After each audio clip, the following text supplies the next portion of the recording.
వాహనదారులు ట్రాఫిక్ నిబంధనలు తప్పనిసరి పాటించాలని ఏఎస్ఐ రమణారెడ్డి సూచించారు. శనివారం జగదేవ్పూర్ మండల కేంద్రంలోని పోలీస్ స్టేషన్ ఎదుట వాహనాల తనిఖీలు నిర్వహించారు.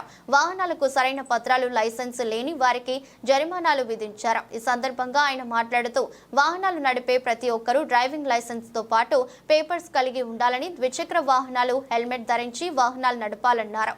మద్యం సేవించి వాహనాలు నడిపితే చట్టరీత్యా చర్యలు తప్పవని హెచ్చరించారు. గణేష్ నిమజ్జన ఊరేగింపులో మండప నిర్వాహకులు ఎలాంటి సంఘటనలు జరగకుండా భక్తి శ్రద్ధలతో నిమజ్జనాలు జరుపుకోవాలని పేర్కొన్నారు.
ముఖ్యంగా జగదేవ్పూర్ పోలీస్ వారు తెలుసుకోవడం ఏంటంటే, వాహనదారులు రోడ్డుపై జాగ్రత్తగా వాహనాలు నడుపుతూ హెల్మెట్ ధరించి బండికి సంబంధించిన అన్ని పత్రాలు ఉంచుకొని మద్యం సేవించకుండా జాగ్రత్తగా నడుపుతూ తన కుటుంబాలను కాపాడుకోవాలని చెప్పి జగదేవ్పూర్ పోలీస్ వారు విజ్ఞప్తి చేస్తున్నారు.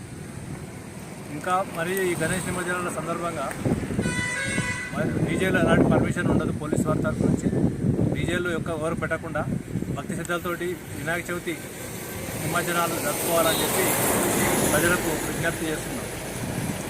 ఇంకోటి, ఎలాంటి సంఘటనలు జరగకుండా గణేశును నిలబెట్టిన వ్యక్తులు బాధ్యత తీసుకొని పిల్లలకు కానీ తర్వాత మహిళలకు జాగ్రత్తలు పాటిస్తూ నిమజ్జనాలు జరుపుకోవాలని చెప్పి జగదేవ్పూర్ పోలీస్ వారి తరఫున కోరుకుంటున్నాం.